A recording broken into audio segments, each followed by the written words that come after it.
अस्सलामु अलैकुम वरहमतुल्लाहि वबरकातुहू। एक बादशाह रात को अपना लिबास बदल कर वो अपनी रियाया के हालात को देखने के लिए रात को निकल पड़ा। रास्ते में जा रहा था कि उसको 5 चोर मिले जो कि मशवरा कर रहे थे चोरी करने के लिए। बादशाह भी गया। वो बादशाह के देखकर डरने लगे। आप कौन हो? उन्होंने कहा मैं भी आप में से ही एक हूँ। उन्होंने कहा अच्छा अच्छा, आप भी चोर हैं, चलो साथ मिलकर मशवरा करते हैं कि चोरी कैसे करें। तो उन्होंने मशवरा किया और एक दूसरे से पूछने लगे। जो उनका सरदार था चोरों का, उन्होंने कहा कि हर कोई अपनी खासियत बताए कि आप में क्या खासियत है। तो एक ने कहा कि मेरे कानों में यह खासियत है कि कुत्ते की आवाज़ को भी समझ लेता हूँ कि कुत्ता क्या कहता है।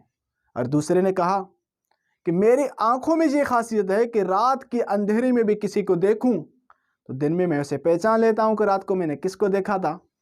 और तीसरे ने कहा कि मेरे बाजुओं में ये ताकत है कि दीवार को ज़ोर से मारूं तो उसमें सोराख करके आसानी से महल में अंदर दाखिल हो सकते हैं।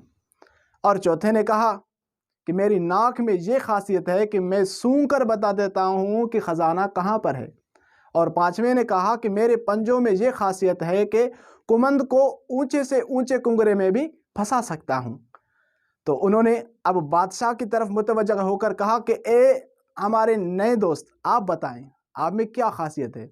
उसने कहा कि मुझ में ये खासियत है कि मैं जब भी शफ़क़त से अपनी दाढ़ी हिलाता हूँ तो वो मुजरिम जो मरने वाले हैं सज़ा के तौर पर, मेरी दाढ़ी जब शफ़क़त से हिलती है तो उनको आज़ादी मिल जाती है। तो उन्होंने कहा आप तो हमारे शफ़ीक हैं, आप में वो खासियत है कि अगर हम चोरी करते हुए पकड़ भी जाए तो आप हमें आज़ाद करवा देंगे। उन्होंने कहा चलो ठीक है, चलो बादशाह के महल में हम चोरी करते हैं।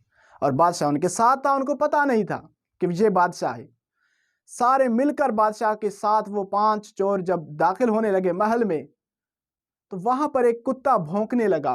वो शख्स जिसने कहा था कि मैं कुत्ते के आवाज को भी समझ सकता हूं, उसने कहा कि कुत्ता कह रहा है कि बादशाह तुम्हारे साथ है, मगर क्या करें, जब लालच इंसान पर सवार होता है तो हुनर काम करना छोड़ देता है। तो उन्होंने कहा कि चलो कोई बात नहीं, चलो चलो चलते हैं। गए, हर किसी ने अपना हुनर आजमाया और महल में दाखिल होकर चोरी करके निकल गए। और रास्ते में चोरी किए हुए माल को उन्होंने तकसीम किया। तकसीम करने के बाद हर कोई अपने घर चला गया।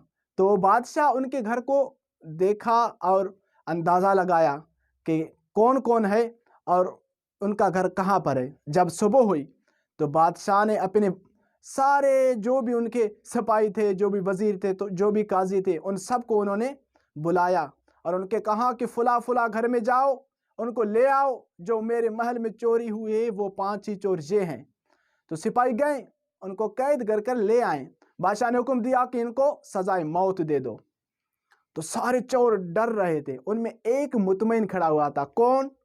वो चोर जिसने कहा था कि रात में भी मैं जिसको देखता हूं तो उसको दिन में पहचान लेता हूं। वो मुतमईन था क्योंकि वो बादशाह को पहचान रहा था कि ये वो बादशाह है जो रात चोरी में हमारे साथ था। तो उनमें वो चोर कहने लगा कि बादशाह मैं आपको पहचानता हूं, क्योंकि उसने कहा था कि मेरे आंखों में वो खासियत है कि रात को भी मैं जिसको देखूं तो दिन में उसको पहचानता हूं। तो उसने पहचाना कि ये वो है जो हमारे साथ चोरी में शामिल था। उसने कहा बादशाह कुछ अर्ज करना है। बादशाह ने इजाज़त दी। तो उसने कहा कि वादे मुताबिक हम 5 चोरों ने अपनी खासियत आजमाई और चोरी किया हमने, और मैं आपको पहचानता हूं कि रात आप भी हमारे साथ थे।